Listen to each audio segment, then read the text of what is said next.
നേതാക്കന്മാർക്ക് ആർക്കും തല്ലുകൊള്ളുകയില്ല. കഴിഞ്ഞ ദിവസം കണ്ടില്ലേ, രാജ്യസഭാ മെമ്പർ സഖാവ് ഡബിള റഹീം SFIക്കാരുടെ മുമ്പിൽ ഇതുപോലെ വലിയ പ്രകോപനപരമായ പ്രസംഗം നടത്തി. പോലീസ് ലാത്തി വീശി ഇപ്പോൾ റഹീമിന്റെ പൊടി പോലും കണ്ടില്ല. അദ്ദേഹം ഏത് വഴിക്ക് പോയെന്ന് ആർക്കും അറിയില്ല. പുള്ളി ഇത്ര നാളിൽ ഉട്ടാപ്പിന്ന് വിളിച്ചിട്ട് പുള്ളി സത്യത്തിൽ ഒരു മായാവിയാണ്, പെട്ടെന്ന് മാഞ്ഞുപോയി.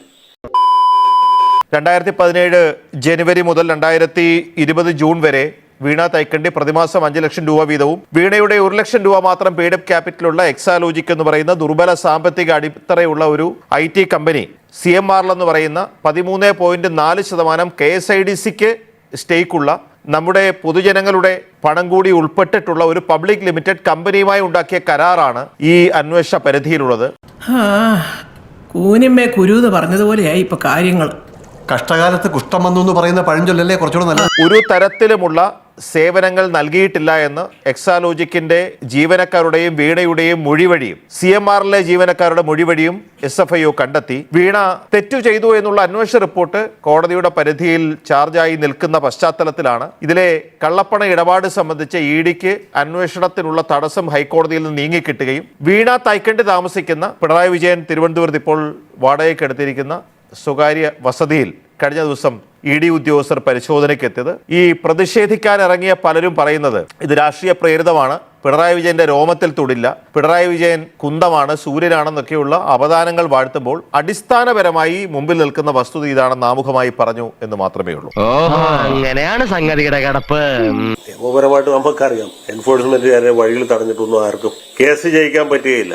അവര് രണ്ടും കൽപ്പിച്ചാണ് വന്നിട്ടുള്ളത്. ചൊവ്വാഴ്ച രാവിലെ 10:30 മണിക്കാണ് ഹൈക്കോടതിയുടെ വിധി വരും. അതിന്റെ വിധിപ്പാർപ്പ് കിട്ടുന്ന സമയത്ത് തന്നെ എൻഫോഴ്സ്മെന്റുകാർ ഇവിടെ ഒരുക്കം തുടങ്ങി. ഒരുപക്ഷെ അവർ ഈ രീതിയിലുള്ള ഒരു വിധി നേരത്തെ പ്രതീക്ഷിച്ചു കാണും. അതിനുവേണ്ട എല്ലാ സ്പീഡ് വർക്കും നടത്തി 12 കേന്ദ്രങ്ങളിൽ ബുധനാഴ്ച പുലർച്ചെ കോഴി പോകുന്നതിന് മുമ്പ് തന്നെ പരിശോധന തുടങ്ങി. അതിന്റെ അർത്ഥം എന്താണ്?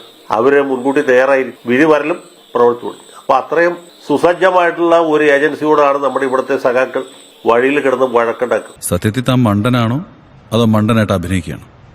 അയ്യോ സർ, ഞാൻ അഭിനയിക്കുന്നതല്ല സർ, തീർച്ചയായിട്ടും അല്ല. പിണറായി വിജയന്റെ ഭൂരിപക്ഷം കുത്തനെ കുറയാൻ ഇടയാക്കിയ പല ഘടകങ്ങളിലും ഒരു പ്രധാനപ്പെട്ട ഘടകം ഈ വീണ തൈക്കണ്ടിയുടെ മാസപ്പടി കേസ്. അന്ന് അതൊരു ആശങ്കയായിട്ട് അല്ലെങ്കിൽ ഒരു സംശയമായിട്ട് ഒരു ആരോപണമായിട്ട് നിന്നെങ്കിൽ ഇപ്പൊ അതിന് വ്യക്തത കൈവന്നു. ഹൈക്കോടതിയിലെ നിർദ്ദേശിച്ച് അന്വേഷിച്ചോളെ, ഇതിൽ എൻഫോഴ്സ്മെന്റ് അന്വേഷിക്കുന്നതിൽ യാതൊരു തെറ്റുമില്ല, അതുകൊണ്ട് അന്വേഷണം തുടരട്ടെ എന്ന് ഹൈക്കോടതിയാണ് ഉത്തരവിട്ടത്. അല്ലാതെ VD സതീശനോ അല്ലെങ്കിൽ രമേശ് ചെന്നിത്തലയോ സണ്ണി ജോസഫോ ഒന്നുമല്ല. അവർക്കൊന്നും യാതൊരു പങ്കുമില്ല. അവരവന്റെ മുഖം ചീത്തതിന് കണ്ണാടി തല്ലി പിടിച്ചിട്ട് വല്ല കാര്യമുണ്ടോ?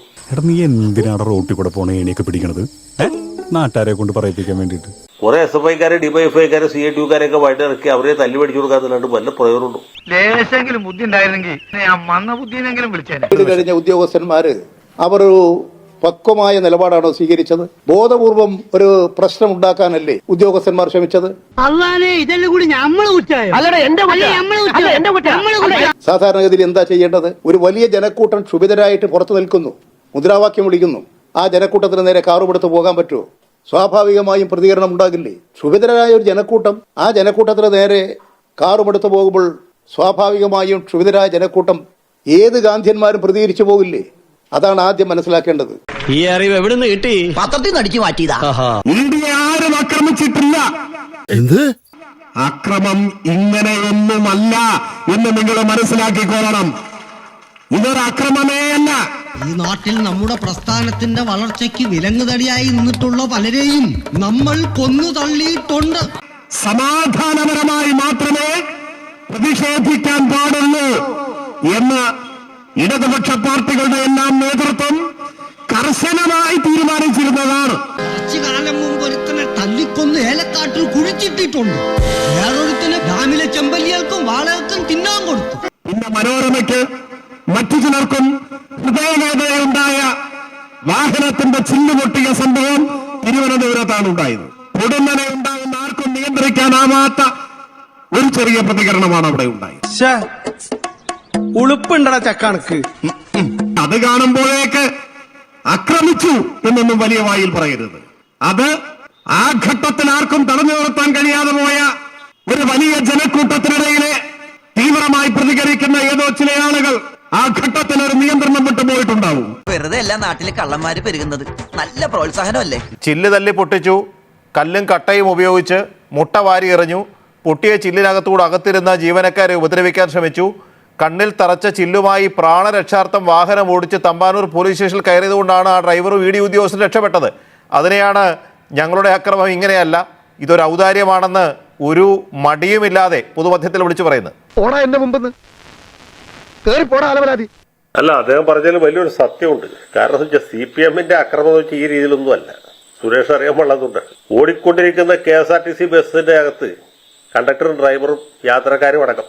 അന്ന് KSRTC ബസ്സിന് ആ പുറകിലെ ഡോർ മാത്രം, ഫ്രണ്ടിലെ ഡോറില്ല, അതിപ്പോഴും ഇല്ല. ആ വാഹനത്തിന്റെ അകത്ത് KSRTC ബസ്സിനകത്ത് പെട്രോൾ ഒഴിച്ച് കത്തിച്ചു. 4 പേരെ അതിൻ്റെ അകത്ത് വെന്തു മരിച്ചു. ഒരുപാട് പേർക്ക് പരിക്ക് പറ്റി, പൊള്ളലേറ്റു. അതൊക്കെയാണ് CPM-ന്റെ ഒരു സാധാരണ അവരുടെ ഒരു നിലവാരത്തിലുള്ള അക്രമം എന്ന് പറയുന്നത്. അതുപോലൊരു അക്രമമായിട്ട് പാർട്ടി അംഗീകരിച്ചിട്ടില്ല. അതുപോലെ പാർട്ടി വിട്ടുപോയ TP ചന്ദ്രശേഖരനെ 51 വെട്ട് വെട്ടിക്കൊന്നു. ഒരാളെ കൊല്ലാനാണെങ്കിൽ 51 വെട്ടിന്റെ ആവശ്യമില്ല, 1-2 വെട്ടിന്റെ ആവശ്യമുള്ളൂ. അപ്പൊ എന്തുകൊണ്ടാണ് ഒരാളുടെ മുഖത്ത് മാത്രം 51 വെട്ട് വെട്ടിയത് എന്ന് ചോദിച്ചാൽ അതാണ് CPM-ന്റെ ഒരു സ്റ്റൈൽ, അതാണ് പാർട്ടിയുടെ ഒരു സാധാരണ രീതി. അത് വെച്ച് നോക്കുമ്പോൾ ഇന്നലെ നടന്ന അക്രമം ഒരു അക്രമമേ അല്ല എന്ന് നമുക്ക് മനസ്സിലാവില്ലോ. സ്വരാജ് പറഞ്ഞത് ശരിയാണ്. മനുഷ്യനെ മരം കൊണ്ടുണ്ടാക്കിയെടുത്താൽ ഇങ്ങനെയൊക്കെ ഇരിക്കും. ഇപ്പൊ നമുക്ക് വല്ലതും ചെയ്യാൻ നോക്കൂ. വിട്ടുകള അതിന് മറുപടി എഴുതണം.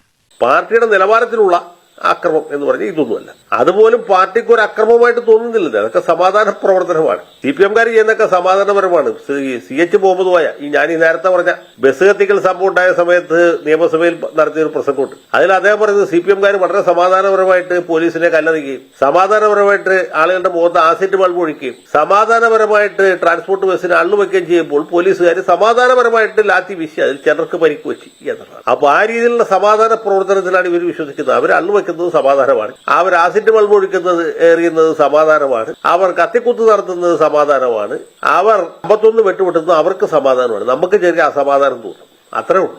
ഇതാണ് ഇവിടുത്തെ വ്യവസ്ഥിതി. We are living in a very cruel society.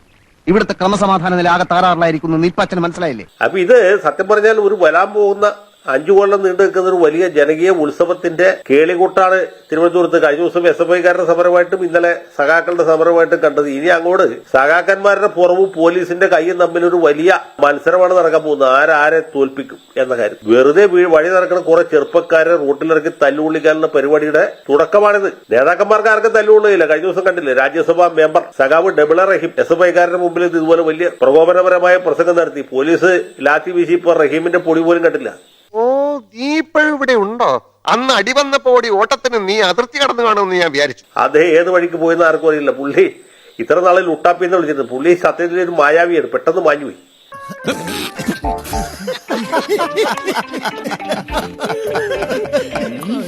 അടി കഴിഞ്ഞപ്പോൾ പുള്ളി കൃത്യമായിട്ട് രംഗത്ത് വരികയും വീണ്ടും വലിയ വീരവാദം പറയുകയും ചെയ്തു. ഇതാണ് സഖാക്കൻ നേതാക്കന്മാരുടെ രീതി. നാട്ടുകാരുടെ കാര്യം വലിയ കഷ്ടപ്പാടാണ്. പാവപ്പെട്ടവര് തല്ലുകൊണ്ട് അവരുടെ പുറം പൊളിക്കും. ഇതാണ് നടക്കാൻ പോകുന്നത്. ഇനി 5 കൊല്ലത്തേക്ക് ഇതായിരിക്കും, യാതൊരു സംശയവും വേണ്ട. സഖാക്കന്മാര് അടിയുടെ ഈ അക്രമത്തിന്റെ ഒരു കേളികൂട്ടാണ് ഇപ്പോൾ നടത്തിയിട്ടുള്ളത്. ഇനി ഫുൾ മേജർ സെറ്റ് കഥകളി തുടങ്ങാൻ പോകുന്നു.